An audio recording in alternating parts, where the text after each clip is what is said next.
Our next speaker is from PG&E. Most of us, except for in Palo Alto and Clara, are getting our fuel from PG&E. It's very important. It's something that we look at. It's predictable. You can count on it. You don't actually have to check Gas Buddy or anything else to find out or check in with other nations how much next year your fuel is going to cost, because there's a very regulated process that assures us about the potentially steady increasing cost, but not anything of the epic proportions of fossil fuels. So I spent a lot of time at the UC looking at those issues and trying to help set up rates that are encouraging EV adoption and looking at the future technologies, submarines, and so forth. Along that path, I ran across Ulric, and I would have to say, he might correct me, but he's one of the smartest folks that I know at PG&E. He said he's the only one that I know, but I do know several folks at PG&E, but I really want to welcome him aboard. He's a champion for EVs within PG&E, so save any protests for the PUC format, and just know that he's there working on our behalf. So welcome aboard.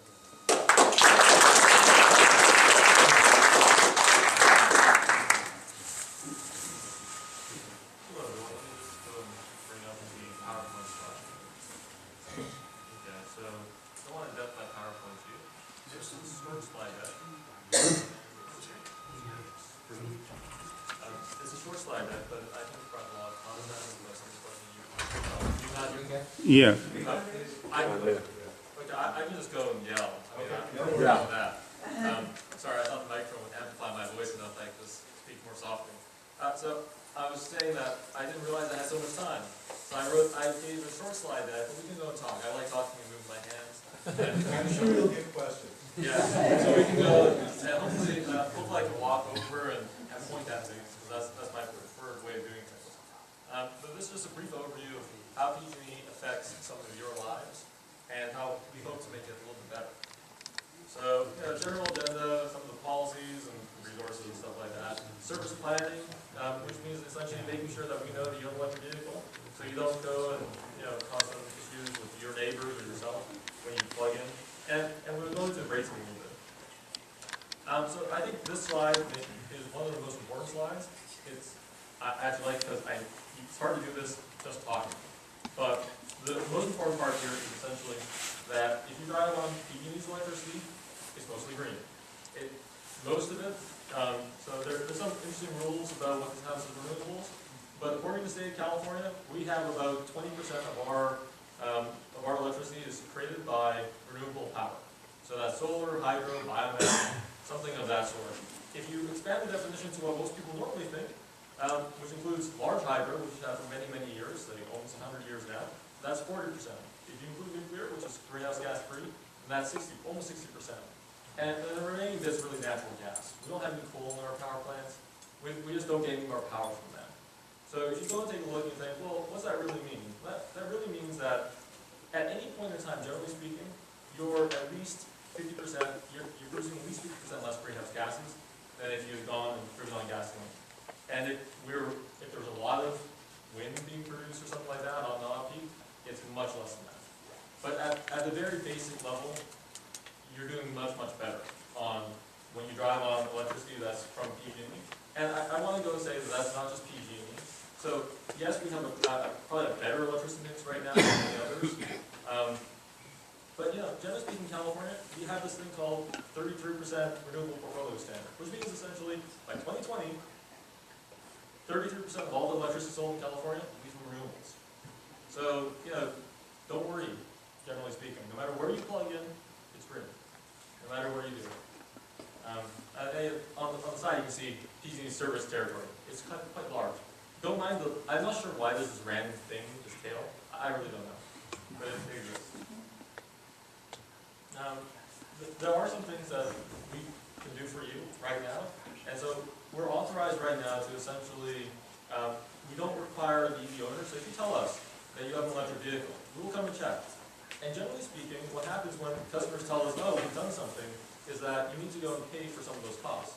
Because we need to go and do some upgrades.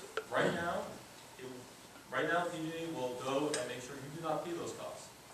So you don't go buy a car and then have to worry about, oh, you came in, you plugged in, and you realize PG&E came by and took a look and said, oh wow, we need to go and upgrade our transformer or some lines or something like that. Here's another big bill. That won't happen. Because of course, you can't know about those costs when you buy a car. Those are very specific costs that only occur to your house, to the area that you're in. So don't worry. Those costs you won't face, nor will any other PG owner in the future face. And one of the things we're doing is, past that, for the cost savings, essentially we're introducing rates. So many of you have our electric vehicle rates right now. They are changing, and I think they're changing for the better. Because while they might be advantageous for some of you right now, generally speaking, I have a hard time, and I'm considered a rate expert in PG&E, I have a really hard time talking to customers about our rates. They're really hard. And going to something simpler is a lot easier for me. Because I don't want to have to go through and pull up a spreadsheet and say, okay, well hopefully you're an Excel guru. I can quant stuff for a long time, so I can do this. Hopefully you can follow me.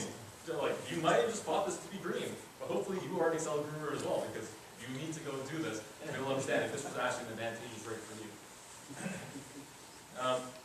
I'll actually skip over the service planning process. Essentially, we can go back to this later, but essentially, if you have an electric vehicle and you haven't notified PG&E, please notify us. We'll come through, and like I said, there's no charge. We'll just go through and make sure that you won't have any kind of issues. Voltage sag, or you're not going to go and pop a transformer and go and blow your neighbors and yourself on, just don't want any of that stuff to happen. Always want to make sure that you guys have safe and reliable service. So this is the rates. So some people, definitely the existing rates are beneficial for some people. But they're tiered rates, which means, essentially, the more you use, the more it costs. I'm not sure about you, but I don't really like this in this current circumstance. The reason why, to give a sense of, and maybe many of you probably know why, but to give a sense of why, in case you didn't know, why it's like this. Essentially, about 70 years ago, people said, hey, we don't want to encourage people to use more electricity, because using more electricity could be like more greenhouse gases. You want to go and encourage people to conserve, and we'll go and do so. So we'll make it more, it's kind of like progressive tax system, right? The more, in this case though, it's kind of punitive. So the more you use, the more it costs to go and encourage people to save. Now that's great, right? That's really, really great. Except that's only if you look at electricity alone. And I think everyone in this room knows we're not looking at electricity alone here. You are doing a change between electricity, which you know is now green, versus gasoline, which you know comes from a foreign source and is definitely not green.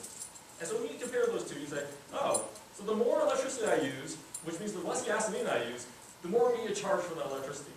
Yeah, that's a wonder. That's not the right signal. I mean, and that's not what policymakers in California want, and that's not what PG&E wants. That's essentially the wrong message. It's just simply wrong. So we went through, and I'm going to ignore this, we talked about timing these rates. We're introducing these new EV rates. They're magically called, actually, EAASV, which is, I think, the most amazing thing for PG&E. We usually have, like E9A and E9B and E6, and like, oh yeah, I really know what those mean. But these are called EV rates, and they're very simple. And the point of them is essentially, we don't want to penalize you for using more electricity when you're driving. We really, really don't, because it's not the right thing to go and do. And so this means that when you drive, the more you drive, it doesn't cost you any more. You also go into a different tier, and then suddenly it goes from like 3 cents to 9 cents to 21 cents. It's 10 cents off peak all the time, no matter how much you use. So, people have done the calculations. My rough calculation is essentially, and this is rough, but essentially you take the dollars per kilowatt hour, you multiply by 10, and that's the dollars per gasoline gallon equivalent. So at 10 cents off peak, that's like $1 a gallon. That's what it really is. So you could, if you do the other math, you can go into the old tiered rates. Yes, it's 30 cents a gallon, because it's 3 cents off peak.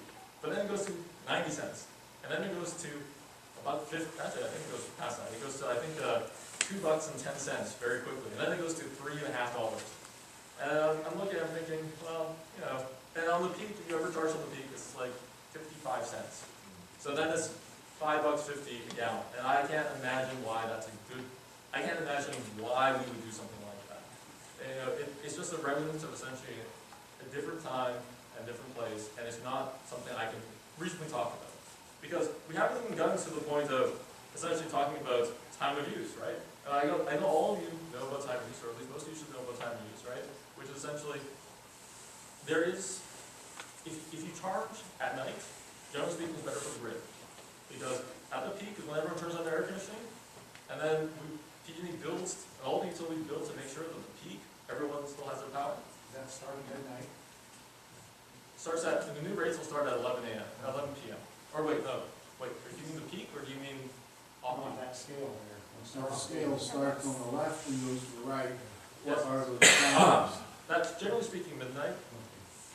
And this is more illustrative than exact science. So, because PG&E rates are, they're not standardized. They're very unique characteristics.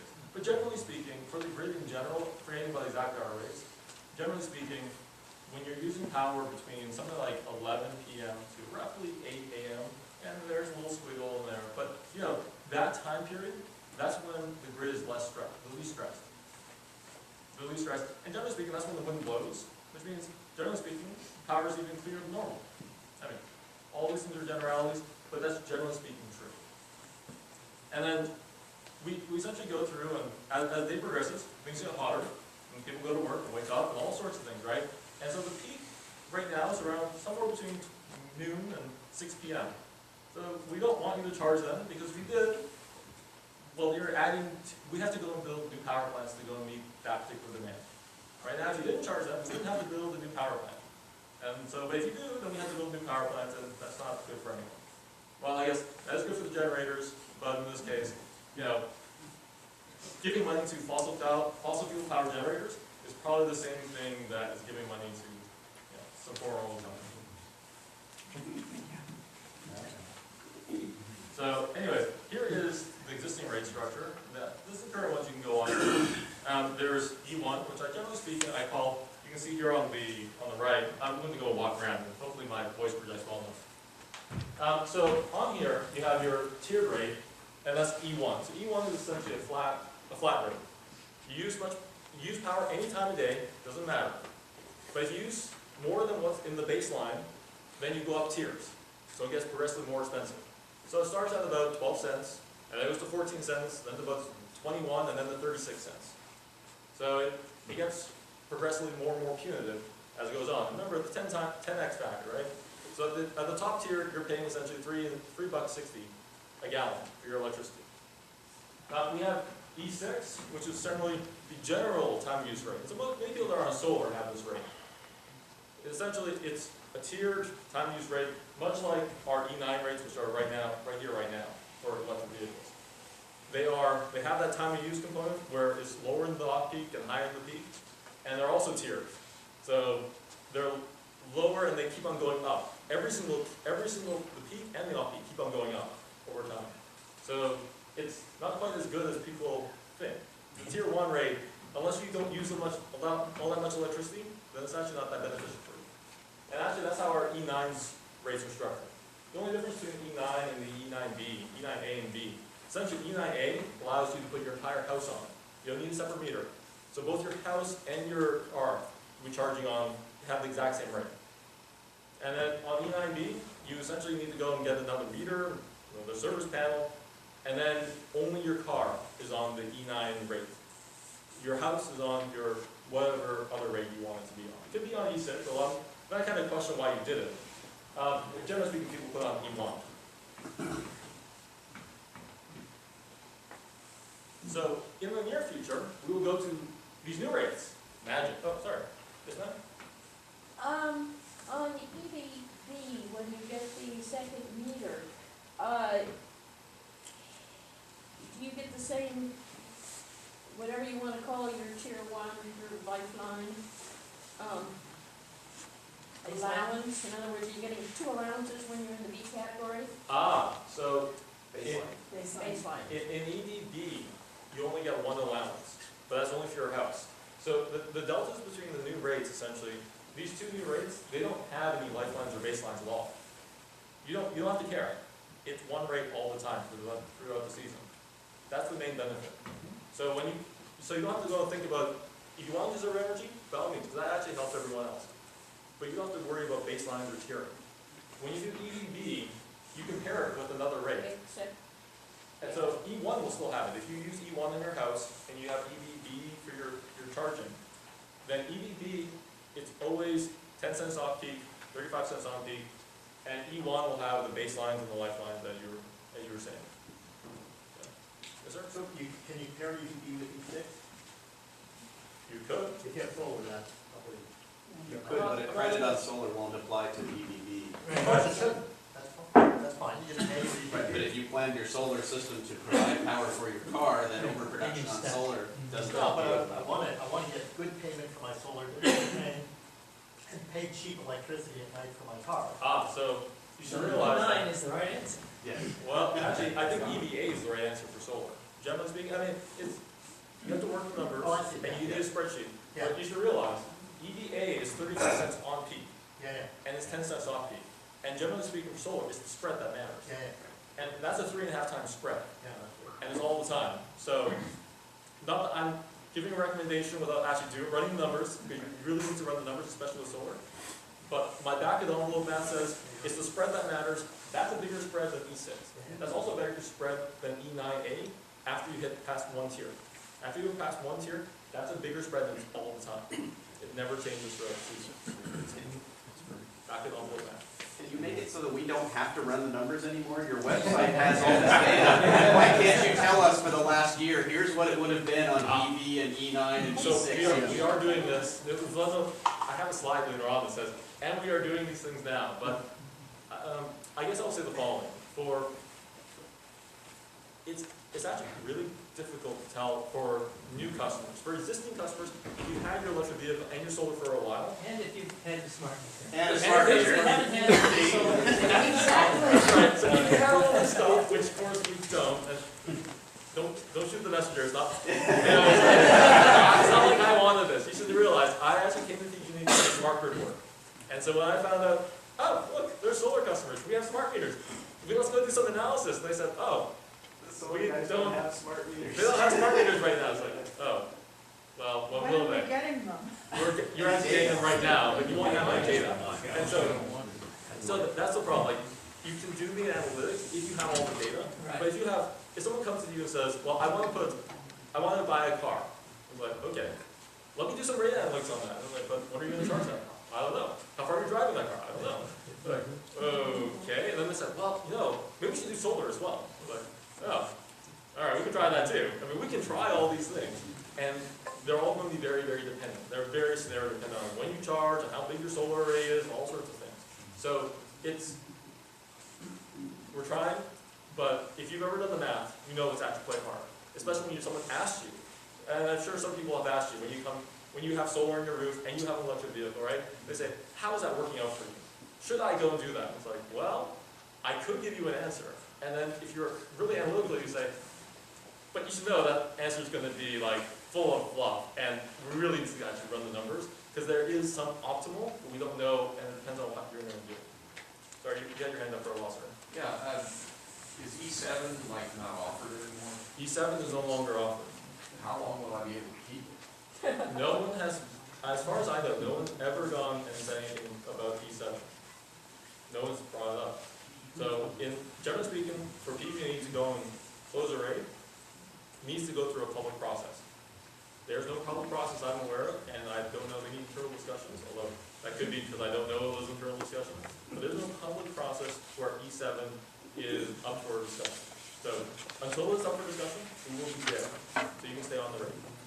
But if you experiment with a different rate, you can't go back. That's right. It is a one-way process. It's a grandfather situation. That's right. So if EVA turns out to be the better situation temporarily for you, and you switch over, and you think, oh no, this actually did not work out, something about my life, or whatever it was, it didn't work out, you can't go back. And so that's actually the same for the E9 rates. So for the E9 rates, we essentially offered the rate, and we said, we're in transition you all. Now that's not going to happen. You're going to be grandfathered for at least 2 years. So you can select, if you go and choose EVA, that's fine, you can't go back. And eventually, sometime in about 2 or, who knows how long, regulatory process take a long time, so it could be more than 2 years, then you'll have to go onto the EV rates. But like I said, I'm actually, generally speaking, I'm not adverse to these rates. I think they're actually, generally speaking, good for customers. Because one is simple, and two, if you care about solar, generally speaking, this should be a good rate. Yes, sir. I was going to make a comment that a couple of months ago, I went back to PG&E and looked at the rate structures, and they have, PG&E has 81 different rates. So we're talking about 3 or 4 of them.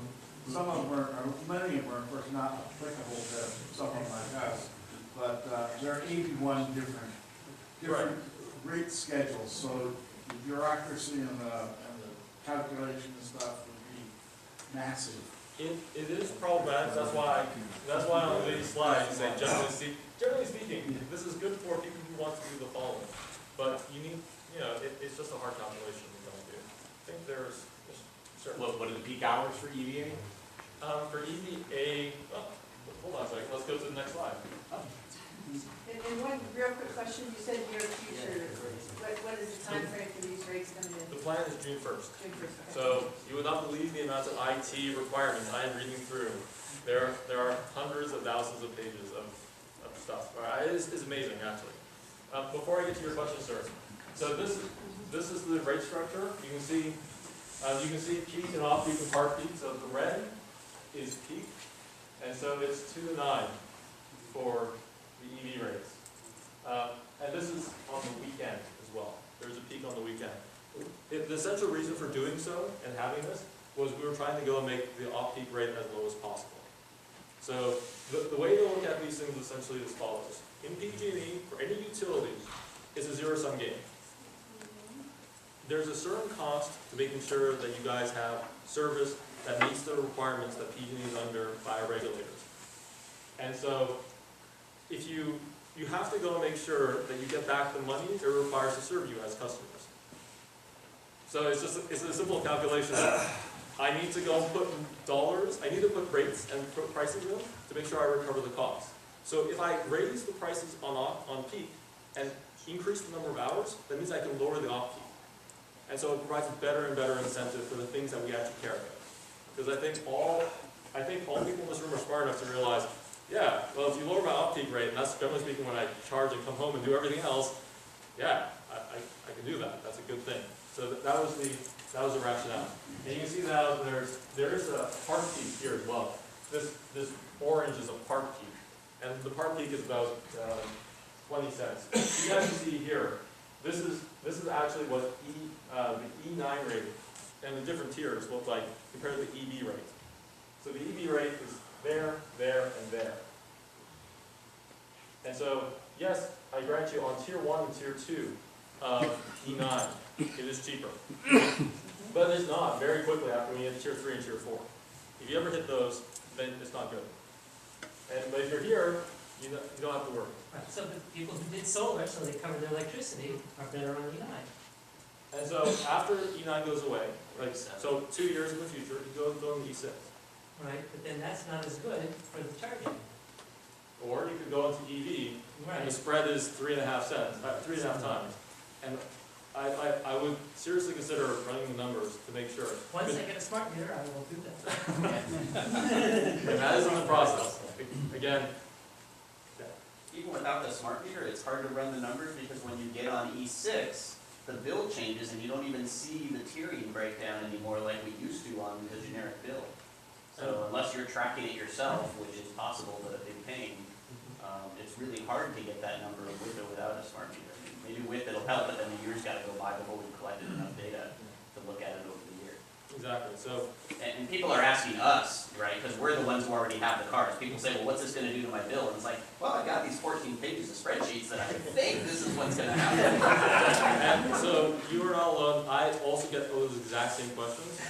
And again, I have that exact same kind of response. And people often go and get, unlike you, who essentially, they just go and look, I think, at people who have already bought it with solar and EV, and they say, well, that's kind of silly. When they come to PG&E, they get angry.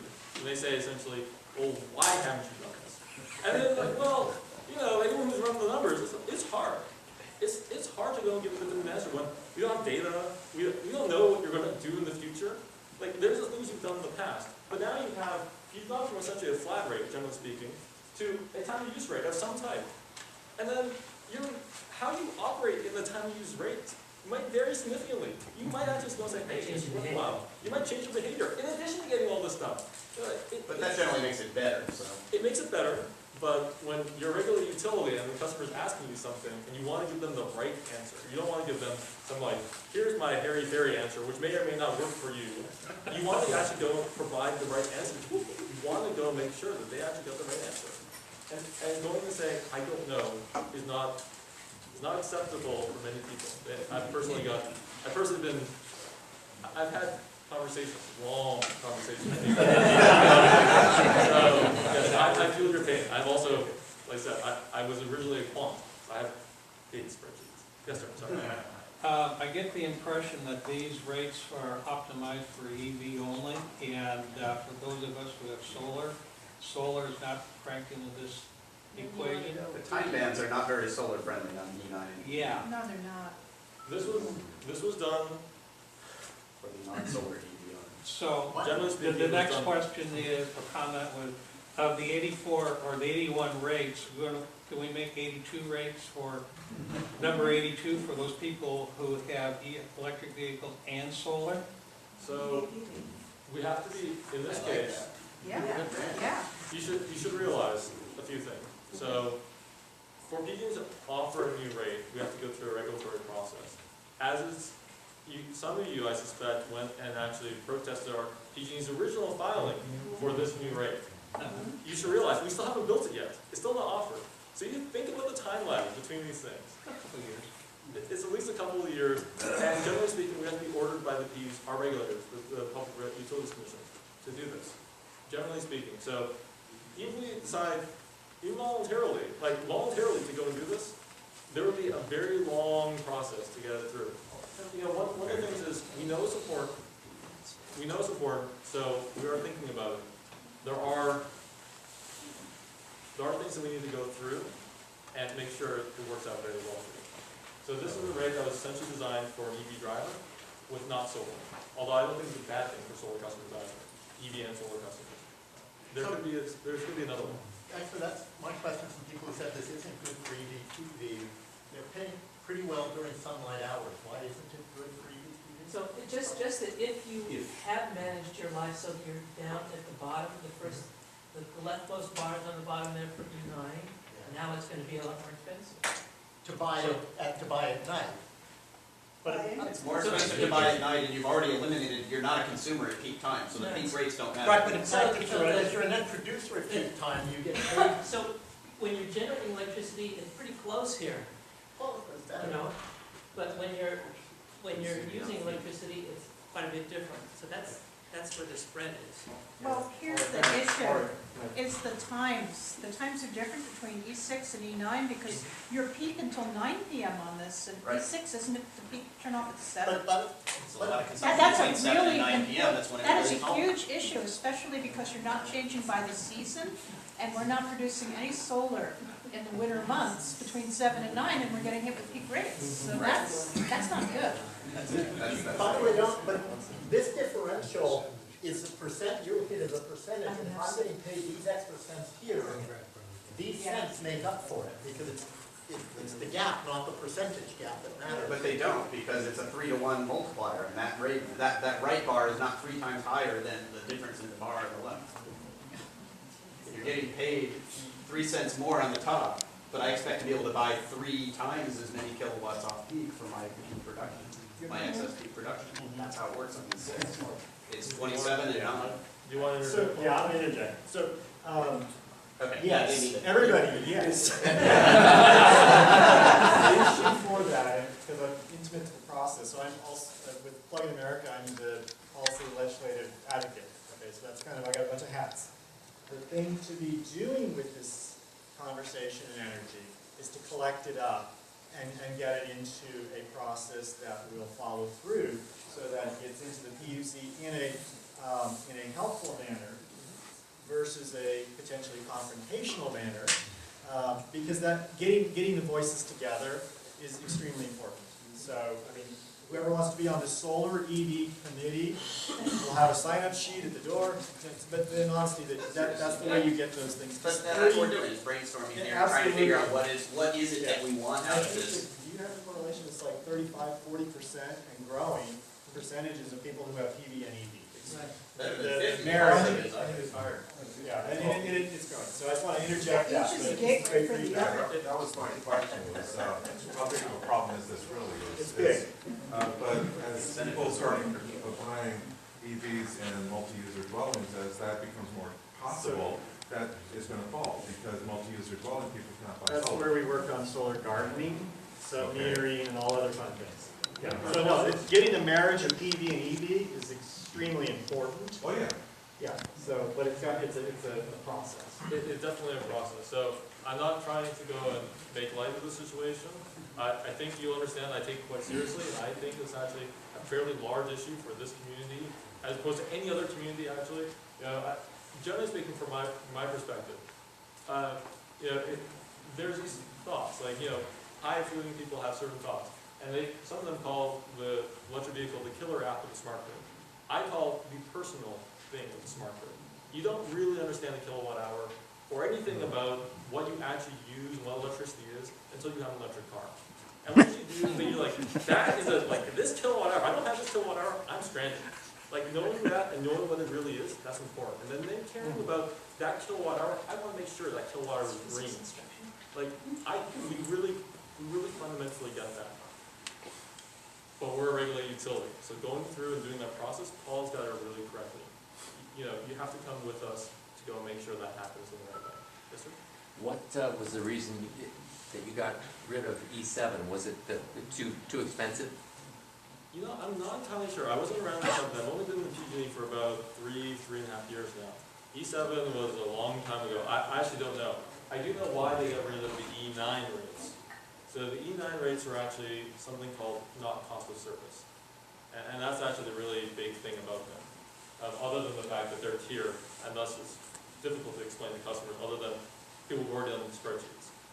You know, the E9 rates essentially, if you take a look at the amount of quote-unquote revenue they bring back, but essentially the amount of payments customers use on the E9 rates compared to what it actually costs to serve the E9 customers, it doesn't work out.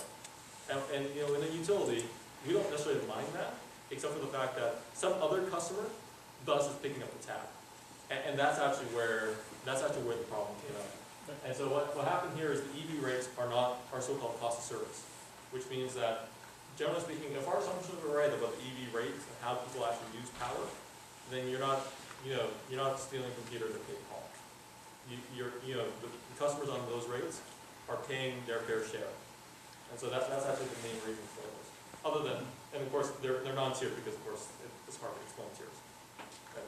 Yes, sir? The problem with that argument is that the purpose of these rates that are not flat is to encourage particular behaviors. So people are taking a disadvantage, presumably, they're modifying their lifestyle or whatever in order to fit the use pattern so that it's just like the way taxes are applied to things or anything else. You're trying to modify behavior, and therefore, if you modify your behavior, the benefit you get is paying less. If the rates have to be raised so that you're paying the same amount anyway, why would anybody use that? So it seems to me that expecting, the same thing as the tiered rate, it's charging people who use a lot more for the benefit of people who are using less. So I hear what you're saying, and generally speaking, I agree with it. I will point out the following, that once you put in the rate, and of course we all hope that electric vehicles will grow and that people will go and do this kind of stuff. If you put in essentially a subsidy up front and it grows, it's really, really hard to take away that subsidy. Right. And it gets progressively more and more difficult every single time someone comes on because they have made the investments. But that's the problem, right? Once you get a critical mass, you can't take it away. Or if you do, it's going to be a massively painful fight, and someone's going to lose. And it's just not a good thing to go do. I'd rather, and we can talk about this, I'm not sure what the clock is, but hopefully we have enough time. we can talk about a lot of things that PG&E is doing right now to go and effectuate the same kind of thing, but without the rates. There's a lot of things you can do with just, this is a wonderful tool for right now. I think one of the, from at least my perspective, because I actually came to PG&E to go and do both electric vehicles and smart charging and all this stuff, was that this is wonderful. Going, converting over from oil to electricity, a great thing, especially with clean electricity. But I think everyone on the electricity side hoped that it was going to be this great thing that you could go and help us with more renewables. That you could go and be the battery that the grid needs to go and get even more renewables, to clean the grid even further. That's what we all hope for. And so that's the stuff that we really want to go and do. And you can provide incentives for that. And those are sustainable incentives. As opposed to what I consider this is, it really is, you're taking money from certain people and giving it to others. And also for PG&E, we don't have this graph up. I'll answer your question in a second, sir. We don't have this graph right now, but PG&E essentially is two service territories. It's one service territory. There's two groups of people inside of it. And there's essentially the wealthier people who have lower unemployment and everything else on the coast. And they pay lower bills because it's not as hot, right? It's just not as hot on the coast. I like it here, I live here. And then there's the other part of PG&E, which is actually bigger, and the employment rate is much higher there. The people are much less wealthy in comparison, and they have the really high bills. They're on the tier 4 and tier 5. And when you go and try to go and subsidize tier 1 and tier 2 rates to try to go and drive this, what ends up happening is essentially people who are more wealthy than others end up getting a benefit at the expense of people who are less well off than they are. And it's actually a really fundamental problem I have with it. It's one of the biggest problems I have with this kind of subsidization, which is why I try to do a bunch of other things that I don't believe are subsidies and that really encourage electric vehicle adoption. We talked about it. So there's that question. Can we pass this? We can come back to it afterwards, but we can talk about some of the other things because you might be interested in those. Yeah, I was going to make comments. So within the PUC, there's the division of ratepayer advocates. So each time you go there and you're interested in getting your better rates, they're interested in protecting everybody else. There's also there's a number of organizations that very professionally defend everybody else, and they're looking for fairness across the board. So just understand that is part of the process. So whatever you're asking for, if you ask for what's too much of their pie, there are people who make their work effort is towards making sure you don't take too much. Yeah, and the main thing is it's kind of a zero-sum game, right? You want to take a piece of yours as well. Sorry, sir, you sir in the... Yeah, No, you sir. the new EV rates, are they going to take into consideration V2G, vehicle to grid? No, they don't consider that. These are rates. They don't consider anything. If you use power, X. If you don't use power, something else than X, right? Yes, sir? Periodically, there's been some discussion in Sacramento. People who drive gas cars, a certain percentage of their of the gas that they buy is taxed to maintain roads and stuff. Does PG&E know what's coming in terms of the taxes that are added to the EV rates that they're going to be charged? There are taxes added to the EV rates that are meant to go and meant to maintain the use of the roads, that essentially maintain the roads, because that's what the those are what the taxes are for. Hopefully they never will be. Well, I'm okay. I'm saying it's inevitable. I think that it's going to come in some form. That would give them a nice handle. That's actually one of those interesting They've got a questions. meter on your So EV charge. the way it actually really works, I've seen this analysis, I've heard concerns, and I share them, but it's interesting. So I think what's the most important part is that the most important threat to essentially the amount of gas tax that's collected is the fact that the combustion engines are getting more efficient. And that's going to, they have to forget about electric vehicles. We would love them to be, 50 million electric vehicles on the road. It's going to take a little bit of time to get there. In between that, there's going to be a lot of cars that are getting a lot more efficient. Not regular gasoline cars. They're not going to collect enough revenue, so they need to solve that.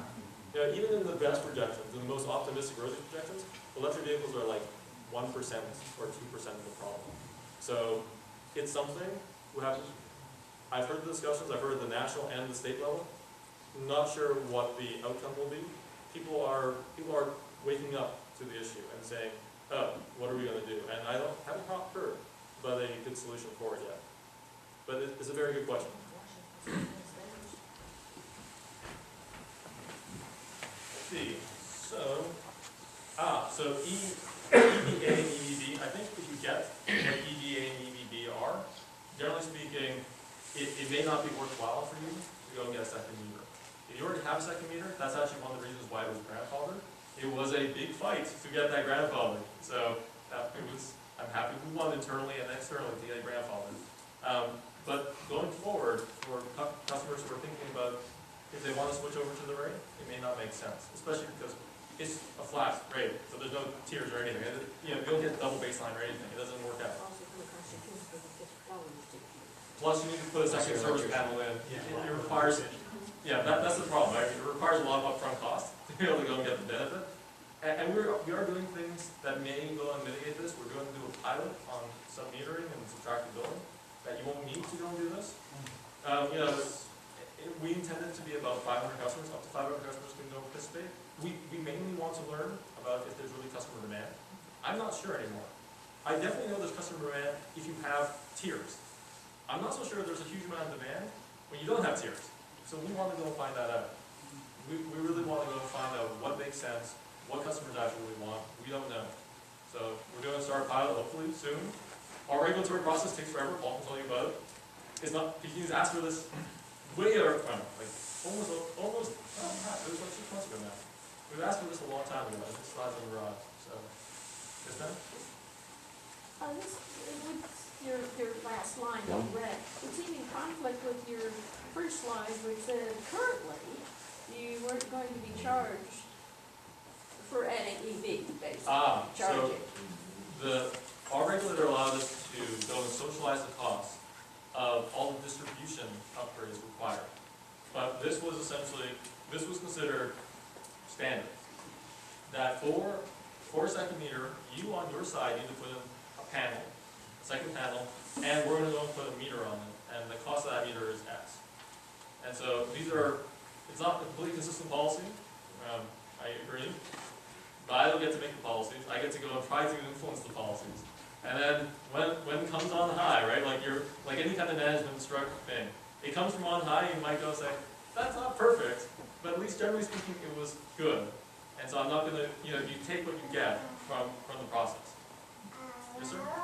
What is an example of a change that a residential person might make that would actually incur distribution of the charge? So that's a really good question. So generally speaking, any single time, if you go through and you add, like, say, a sauna, not sauna, a big pool, and you upgrade your air conditioning and all sorts of things, or you just put in the huge addition, and then you say, well, what's my new load?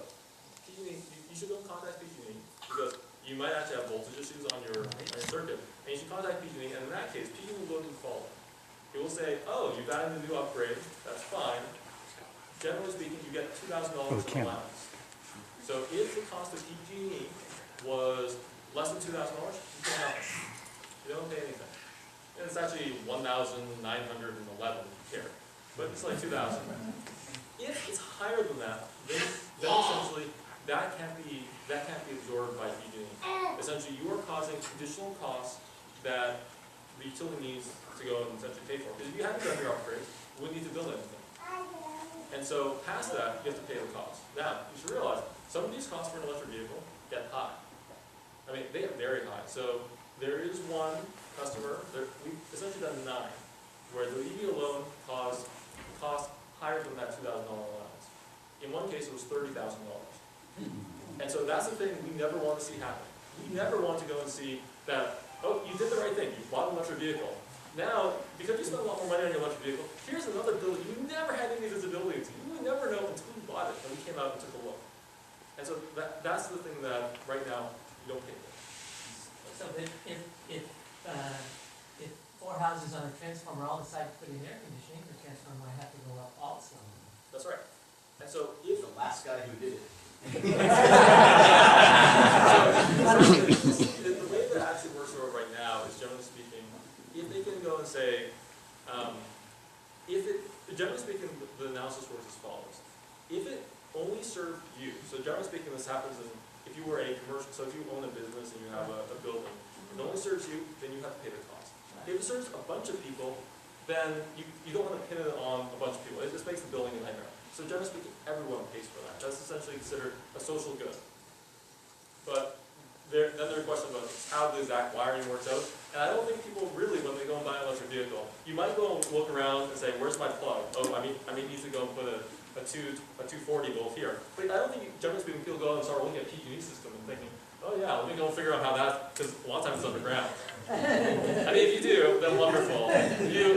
But a lot of the time, especially in San Francisco, right, it's just underground, so you have no idea. There's no way. You have to pull permits and all sorts of things to go and get that kind of data. It's hard.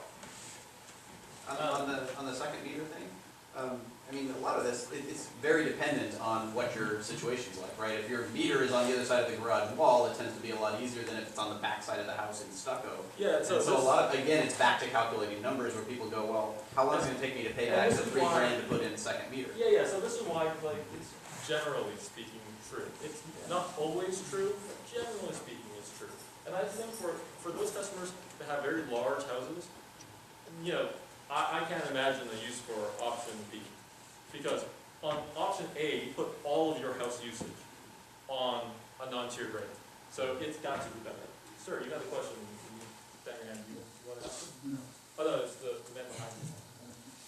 I guess I'm still a little concerned about going to a single tier and not trying to encourage conservation. There are some high energy users. Steve Schmidt has a program in Los Altos Hills that he ran, doing an assessment on home energy use just by looking at the smart meter data. And he was able to save people, by looking for phantom loads and the like, $740 a year. So my thing about that is the following. That the group I work with is called Customer Energy Solutions. And my background is doing energy efficiency for large campuses. So I come from Canada, and I worked at the legislature, essentially their equivalent of the state capitol, and I changed every single thing, the entire energy use of that entire campus. And there's other places where I went through and they used, $300,000 in electricity and natural gas a year, and we made it $70,000. So, I come from that background. My thing about tiers, because I get the idea, but I'm not sure consumers really understand. And there's that understanding part that's really the critical part, right? So there are phantom loads, and because you say there are phantom loads and you show people, oh, there's phantom loads, go and put a switch, do something there, they'll save money. But it's not because of the tiering, right? They're not doing it because of the tiering. They're doing it because they know that they could go and do something. And so it shows, at least to me, it means that yes, you want a signal, but you want to make sure it's a relevant signal. And policymakers have assumed it's the only signal they could go and give. Nowadays, though, nowadays things are different. We can do a lot of different things because we have a lot of different data, a lot of different tools to get in, a lot of different things you can put in, a lot of technologies you can use as well. So that's the way at least I approach it, because I kind of think the tiering structure is complicated, and like I said, I can't explain it. I mean, this group understands it. A lot of you understand it, but I invite you to go and talk to other people, and then go and do the math, and have them follow you, and it's an amazing conversation. It's wonderful. I mean, I can only. I'm sure it was a very good conversation for if you did it once or twice, and if you have to do it to a huge group, because. I have tried to explain to some people what their bill means, with the TOU and tiering together and how it works. I do understand it, but it's. Yeah, I know you understand it, sir. Right, I mean, I tried to explain it to them, and it's difficult. It is very hard. It's very hard. Yes, sir? In the news recently, Obama and a few others have been talking about online security and access to, hackers might have access to the power grid and stuff like that. The smart metering, that system there, have you had any experience with hackers getting into the system and screwing around or whatever? Do you want to answer that question Yeah, for me? security expert, there are NIST standards, we're in phase 1, everything is protected, don't worry. And there's a state law preventing those guys from using your data, so don't worry about that, it's all covered. We can talk about it offline, Okay. right? No, actually, I don't have that much more, because mostly just talking about it. So, this is actually the last slide. Unless you want to go into kind of thank you slide. These are some of the things that we're working on. I didn't want to get too much into the details. I'd rather talk about things than, because even though it's filmed, I don't really care. But it's my style to go and talk about things and then put up slide decks. Because yeah, you can see it, I find you get more data. So yeah, some things we're working on, low carbon fuel standard. If you heard about it, essentially, that's the fact that you guys are driving, you're not using gasoline. That's good for the environment. You will eventually get rewarded for doing so in not just your electricity bill, but from the air resources board, and from the fact that there's a greenhouse gas credit. This is taking innumerable time, like any regulatory process. So one of these days, I'll come back and be able to talk about this one and say, yes, you're getting X amount of credits for going and driving on green electricity. Credits meaning the rates will go down because we're credited as Your- ratepayers? No, well, Or you're you will be directly credited. So whether it's on your bill, or whether the EV rate goes lower, or something like that. But Meaning we can earn carbon credits? these are essentially carbon credits. And you generate them, so you should get them. That's what PG&E stands. Who knows what our regulators will go and do, but that's PG&E stands, and it's well known. So we are upgrading infrastructure. Well, just if you're saying if having an EV would generate carbon credits, then if many of us who have EV and solar would be, then we're getting double credits. In this case, so low carbon fuel standard means essentially just you compare the carbon for an electric vehicle versus the carbon from gasoline. And it's based on the overall energy mix. Suffice to say, when you have a regulatory structure, everything gets simplified, abstracted, and thus you hope for something directionally correct, if not exactly precise. So I'm hoping for essentially directionally correct and get it back to you guys, as opposed to being very precise about, if it's like perfect versus. All right, but I'm just bringing it back to the old, is EV plus PV even on PG&E's radar? Oh, so this, just getting it to you will be a massive achievement. Let's go and do that. I mean, first. I understand it's going to take a while. I just want to know if it's even being talked about. For me, and so I'm the lead on this. I just want to get to you guys first. Okay. I try to go not let perfect, get in the way of reasonable, because I believe reasonable is all you can do in this space. Okay. And if you can get reasonable, then maybe you can push reasonable further out and say, is this reasonable? Like, we've established good processes. Like, we can go and do this next step. It's hard. Right? Anyone who's ever worked in this space, well, I'll tell you, it's hard.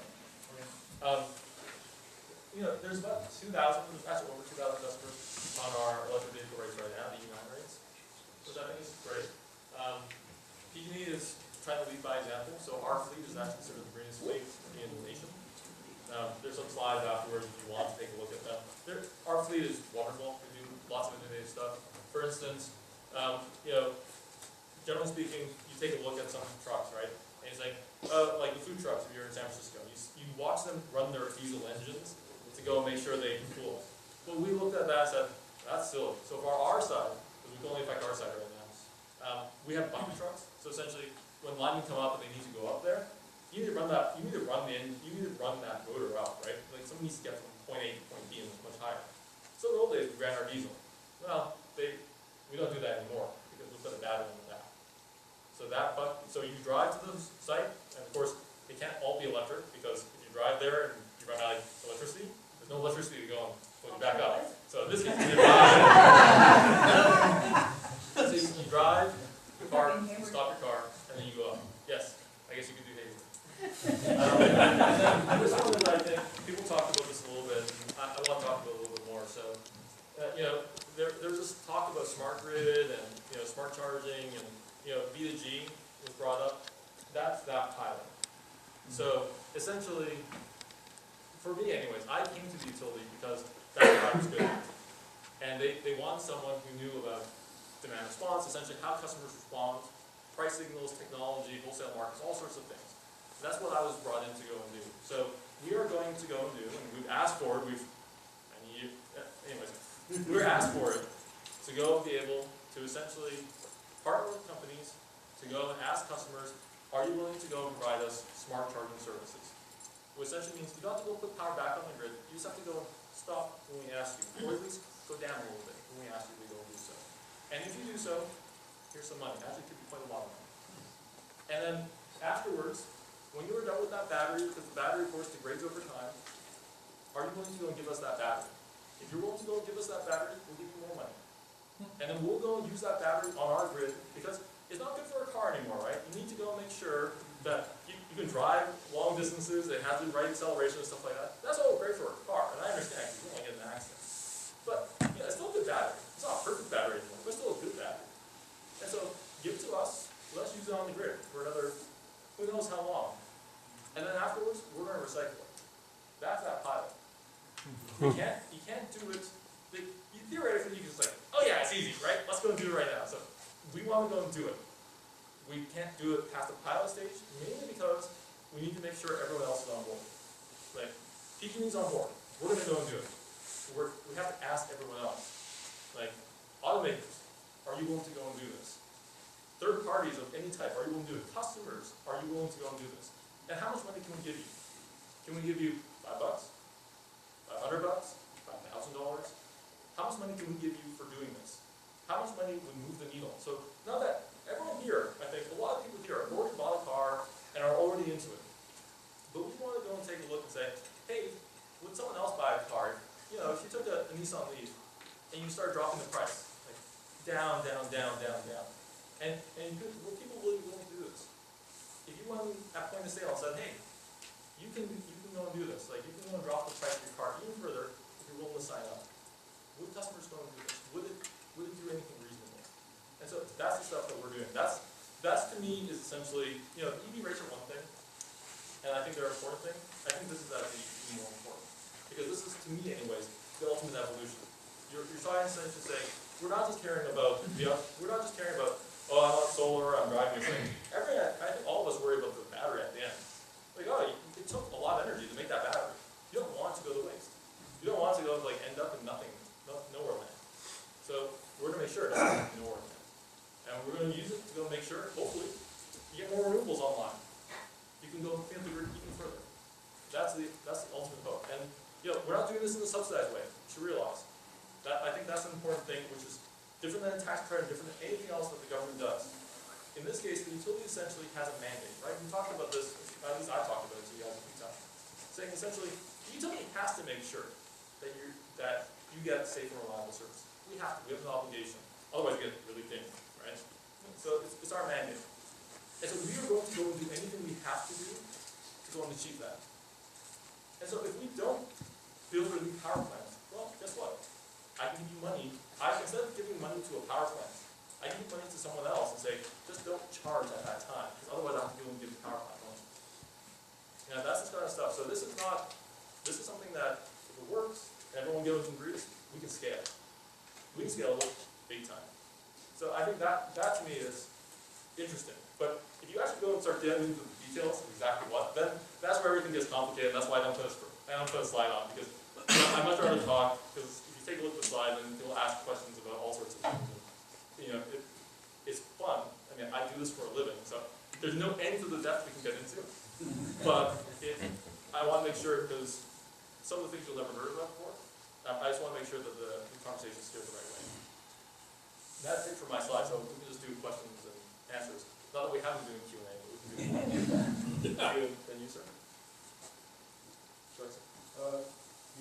In terms of emissions and things like that, you talked about average electricity emissions. Can you talk a little bit about marginal emissions and how, you know, when I park my car and I'm charging it, should I be thinking about the emissions resulting from generating electricity being average, or should I be thinking of that as the marginal that I'm putting on, and is that going to change from that or just trying to expose it? So that's hard. The true answer is, it's really hard to know what the real answer is, because it, you know, in the old days, what they did, and so back when PG&E was a big vertically integrated utility and there was no wholesale market and before the energy price and all those sorts of things. And you know, this is true in other places in the world. What they do is they have something called a load stack or gen stack. And what happens is essentially they say, here's all the prices of all the generations things we're using. And none of them are renewables. Not one of them. They're all some kind of fossil fuel power thing. And you just put them on order, right? And at the top, of course, is the most expensive ones, or at least the most expensive variable ones to run. And at the bottom, of course, are like nukes and coal plants, because they're the cheapest to run. And then you say, oh, well, we're hitting here, thus it's natural gas.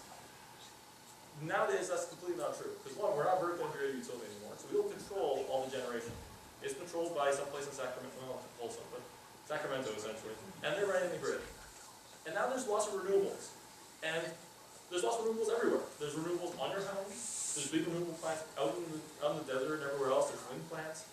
What actually is running and is considered marginal becomes a very weird calculation. Is the solar plant marginal because it's the thing that's tripping on right now?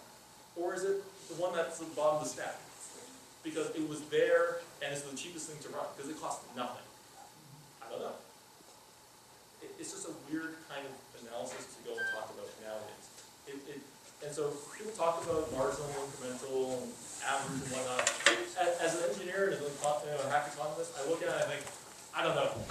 You can do anything you want. If you want to justify something, you can justify it. You can justify anything you want. All things are reasonable from a certain framework, from a certain line of things.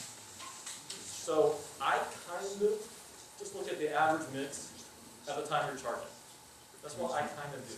And I think, you know, so if you charge at night, we have, generally speaking, a nuke running because, you know, the nuke has to run. And then you have a lot of wind, and you have some natural gas. That's about it. So that's pretty clean. And going forward, you know, on the peak we'll have more solar, and we'll have more natural gas, and we'll have a little bit of wind, probably not that much, the wind doesn't blow in the day. And so it'll be, on average, a little bit less clean. But, you know, I think everyone wants to go say, well, that incremental, like my charge, that's solar, right? It's like, I don't know. It's something. Who knows where the electrons flow and how they flow and how they get there? I don't know. So while you're taking questions, can you go back to your circular process slide? Oh, sure. That's kind of why we put solar on our house, and we say we're at least producing more than we're consuming, and we're contributing. Maybe the actual electrons aren't hitting our car, but they're offsetting. Oh, this one. The service plan, you want to take a look at it. Sorry. Yeah, I understand why people put solar on, because if you're an engineer, you never realize the electrons go anywhere they want. It's hard. I mean, the fundamental thing is, it's hard. You know, PG&E, I didn't put it on here, but PG&E is actually introducing something called the green option. So I know Palo Alto has it. I'm actually a resident of Palo Alto, so I don't get PG&E electricity. My wife is going to Stanford. I need to go and be close, at least because she gets crazy hours, and I have a little bit less crazy hours. But you know, PG&E is doing a green option, so we'll have, it's going to be something where that energy that you get, you can pay more and just clean. My main thing about in California is that our electricity mix, generally speaking, like all of California, PG&E in particular, all of California is really clean. It's one of the cleanest, maybe the cleanest electricity mix in the nation, and one of the cleanest mixes in the entire world. And it's a lot better than anything you can get from natural gas, right? from gasoline. And so you can make it cleaner, it's true, but it doesn't matter where you do it, where you're doing it from. No matter where you plug in, generally speaking, the electricity is pretty green. And yeah, you can make it greener, but it's already pretty clean. Sorry. Yeah.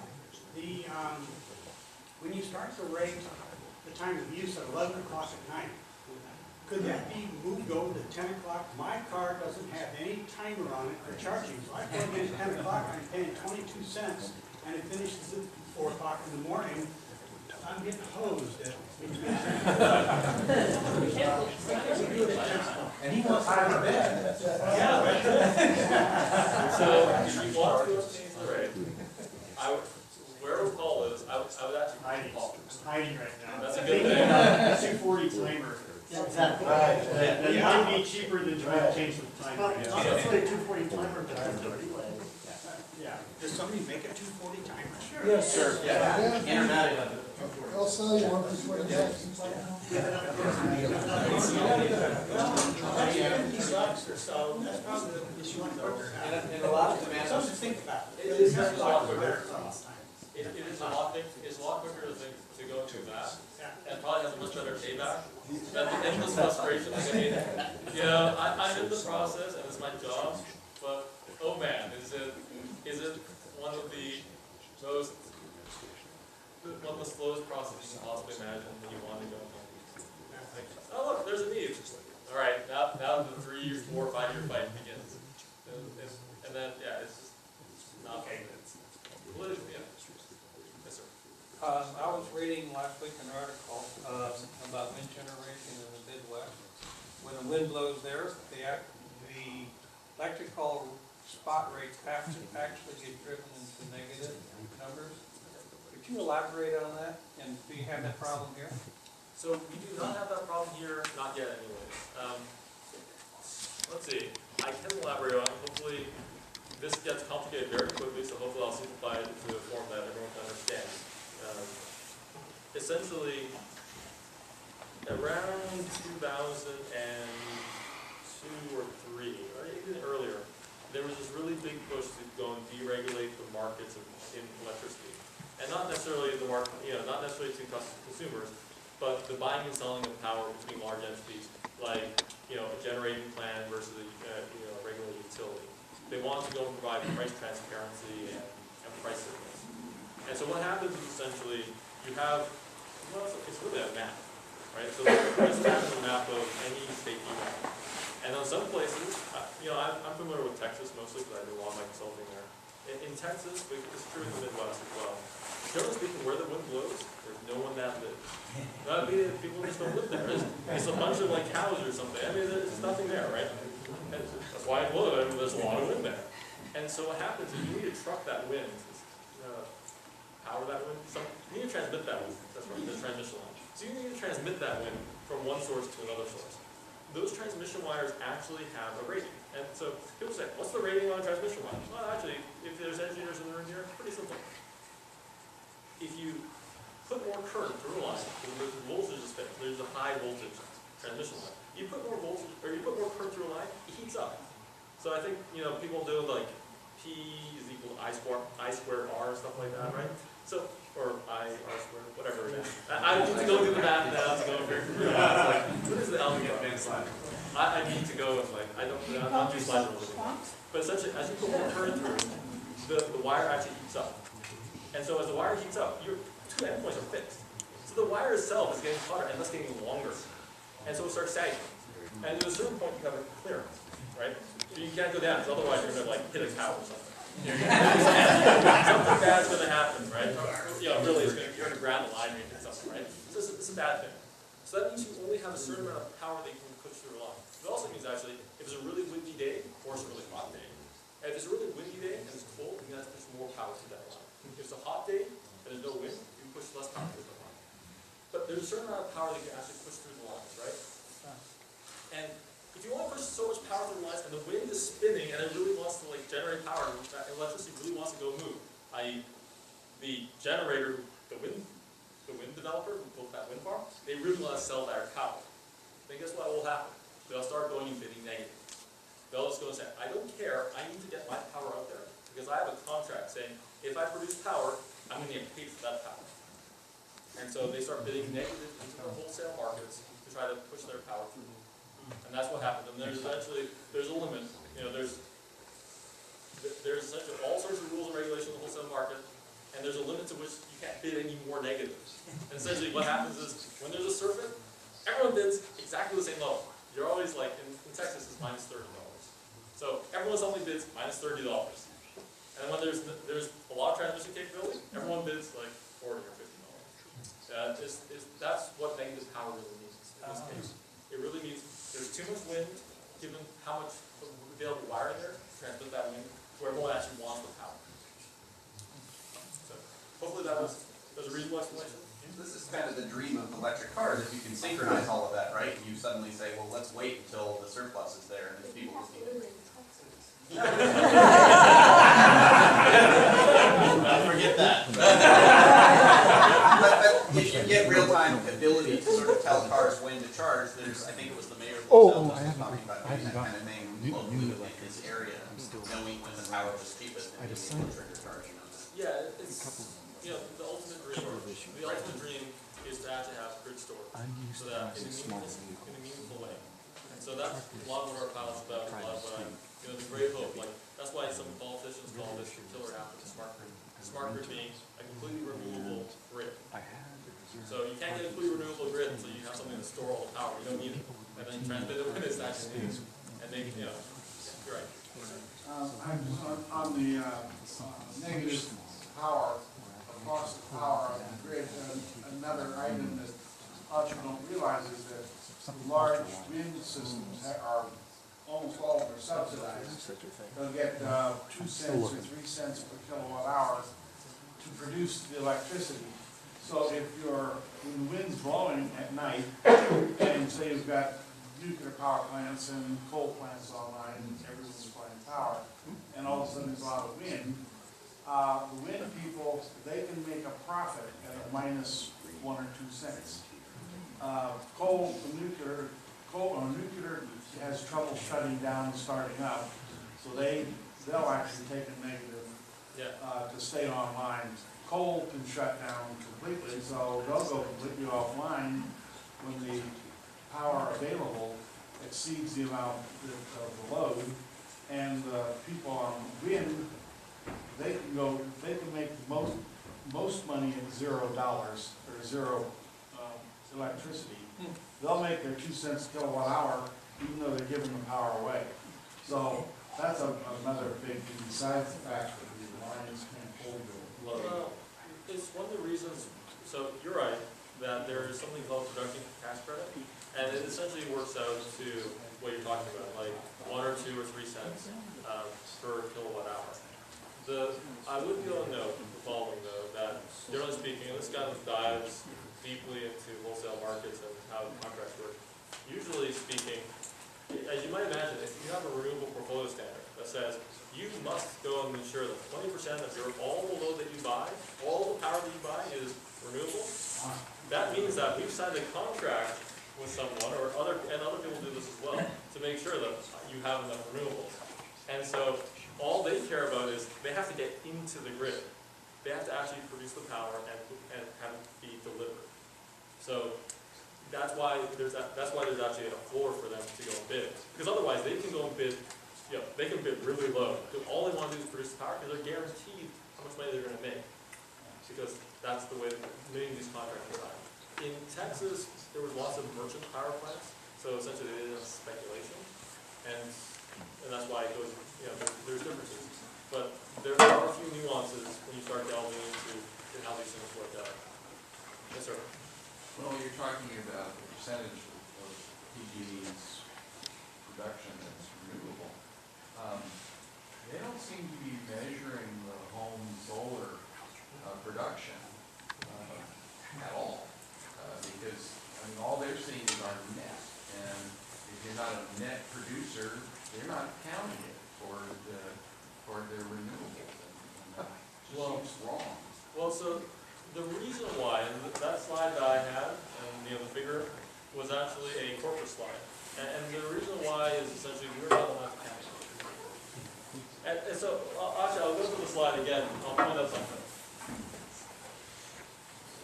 So, this is hard to see, but this is called large hydroelectric.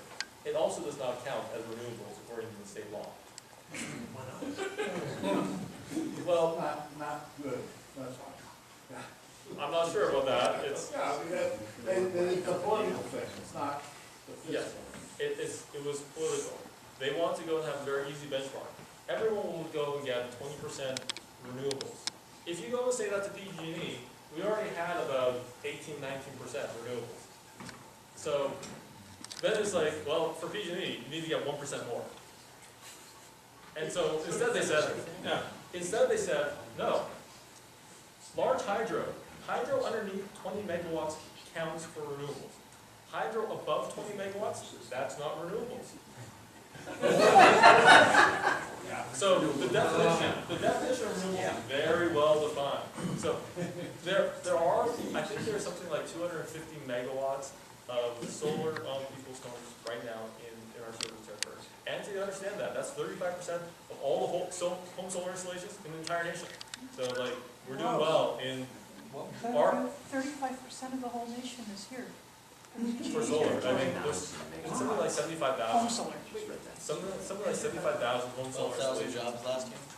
from our customers. So, I actually really love living here. That's amazing. It's an amazing stat. I mean, it really is a really great thing.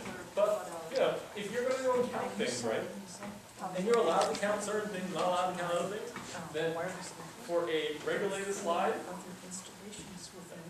that's that number. So that's just to realize why things, these political things, I get your concern. I'm just telling you the background. Again, messenger, in front of us. A question about, net metering. There've been some articles in the paper suggesting that net metering primarily benefits the wealthy at the expense of the less wealthy. From your perspective, is there any risk of net metering going away? So, I would actually tend to agree that net metering does benefit the wealthy, or at least the ones who are better off in comparison to those who are not. And the reason is the small one, so you should understand it. When you take a look at the rates, right, the rates are dollars per kilowatt hour, or cents per kilowatt hour. And you can go to zero. If you don't use anything, you're a zero, right? You don't pay anything. Maybe meter charges and whatever, you're essentially just zero. And then you know, right? But it's the minimums. Now the thing about it is that the people who generally can afford solar tend to be more wealthy than those who cannot afford solar. And it's just the kind of rule of thumb, right? Especially back in 2000, right? Because it costs a lot of money to put any solar on the roof. I back then thought, how could this possibly ever work? But prove me wrong. Solar is an awesome thing now. Solar's great. But the problem is that when you do solar and you have essentially a de minimis grid charge, right? You're paying nothing into the system. Well, there's still transmission lines, and you're essentially using the grid as a big, giant battery. And so there are costs. And so, it's a zero-sum game. If you're not paying those costs, someone else is paying those costs. And I guess I would say here is where most of the solar is, right? But here is where all the heat is. And so if all the heat's there, then all the bills are there. So if you're not paying any, if people here are not paying that much, then the costs are essentially pushed over here. It's just the way it has to go. We pay more to live here, to enjoy those cheap. From the utilities perspective, right? I mean, this is from the utilities perspective. There's a much bigger argument about, there's a much bigger argument about that. But from the utilities point of view, it's fairly direct. If you use the grid as a giant battery and you no cost for using it as a giant battery, then $12 a month isn't sufficient to support the transmission distribution. No. So, in our this service area, there should be a little cut here. That's a pretty big cut for the Sacramento Municipal Utility District. So SMUD essentially has now a $20 per month minimum charge. And even that, I'm not sure it fully covers all the costs. And that's the central thing. So that energy metering, you go down to zero. You're still using the grid. You're not paying for any of the costs. Sounds like a road tax. Well, it may be. I should say I'm neutral on the issue. I don't like harming the people who are essentially most vulnerable. And so I just want to go and make sure that essentially incentives are lined up and that people aren't subsidizing other things. Like I said, we're doing that demand response pilot. You can get massive money for that. And that's not a subsidy. Because you're going to lower everyone's rates. But this one is, it's a zero-sum game. Like, if you're not paying it, someone has to pay. And so, if you just get everyone solar on the roof, and they're all in the same bucket. That's right. And then, so the thing is, you put solar on everyone's roof, and you still have to use the grid as a backup, then no one's paying any cost. So your rates have to be like that. That's okay. Well, then, PG&E. well, actually, I don't think for customers, because both So hopefully everyone's okay going in like, going to the dark ages. Oh, it's dark, and it's gonna stay dark because we have no lights on. There's no power to go power. I mean, I'm completely fine. Like, the part of PG&E we don't actually make any profit. Like the part I'm in, essentially, I do energy efficiency, which makes a profit, although I don't do that anymore. I do something else smarter than demand response. There is no profit inside PG&E for doing this. Actually, so there's a disincentive. When I come into a room and I go and say, guys, let's do this, they go and think, but you don't make any profit. And it's like, yeah, but I'm good for the customers. The stuff we do here is good for the customers, so we're going to do it. And there's state policy and there's regulations that go and say, we're going to have to do this. And so I'm not necessarily enamored. Like, I don't want to try to go make PG&E profit. I want to go and help our customers. And so I don't want to help customers at the expense of other customers. Yeah, it's like, why do you have progressive tax policy as opposed to a regressive tax policy? It's exactly the same thing, at least to me, from my side. Oh, what time is it? I think it's a couple of minutes. Okay, good. You talk quite a bit. You talk less. I like, everything, quality and everything, right? The solar power that is counted as renewables, how much capacity is that compared to the whole residential solar? So that's a good question. So I'm not a solar expert on our plants. Repeat the question.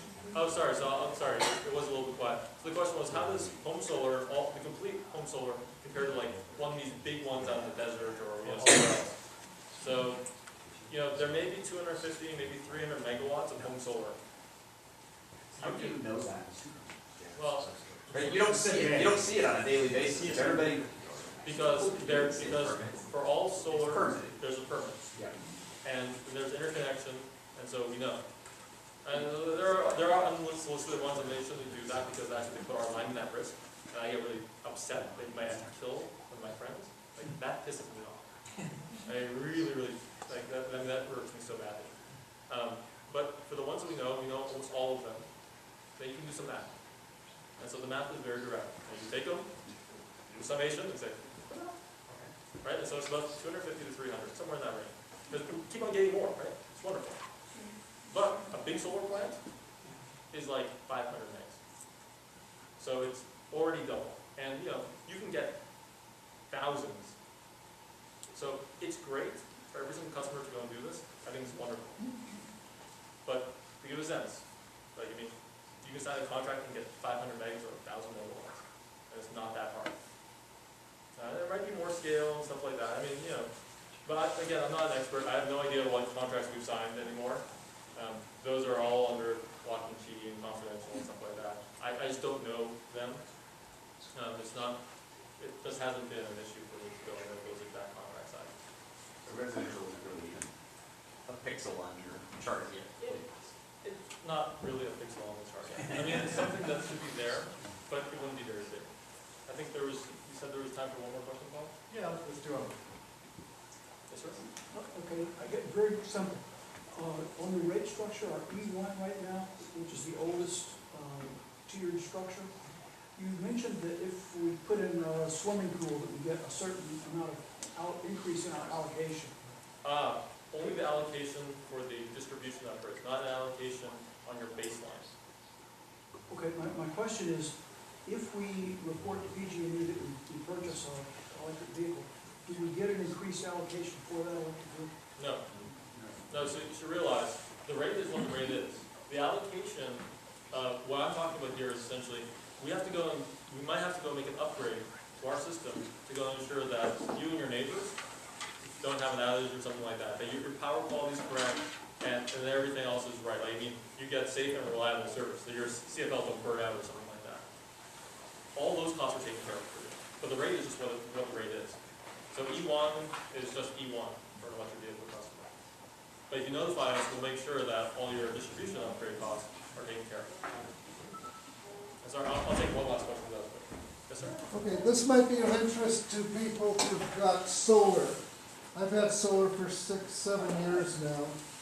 Got a nice spreadsheet, and I've been tracking exactly what it is, and I was trying to figure out how the tier and how tiering shows up, plays, what role tiering plays in my bill.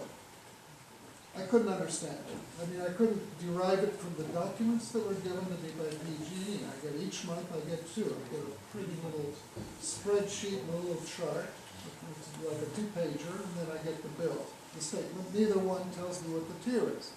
So I called up PG&E last week, and I said, guys, how can I find out? They say, oh, you get that on your full statement. I said, what full statement? I don't have it. I said, oh no, you get your abbreviated statement.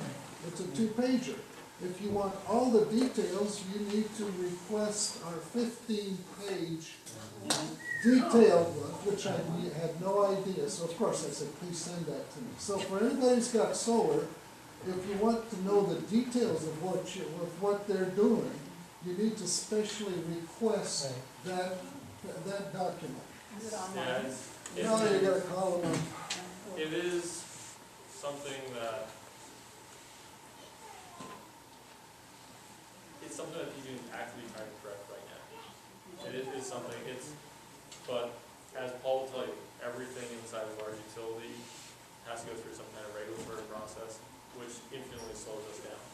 I mean, there is one program for our demand response. We were ordered to go and close it. We were ordered to tell our regulator how we're going to go and close it. And they said, you cannot close this program until you tell us and we approve how you're going to close the program. They still haven't approved that, and they ordered us to close it last year, like at the end of the summer of last year. So obviously we closed it anyways, because you can't, we still were told, like, you're going to close this thing, and we can't leave our customers hanging. So, like, we found homes for them. But it just shows you a lot about how the process actually works.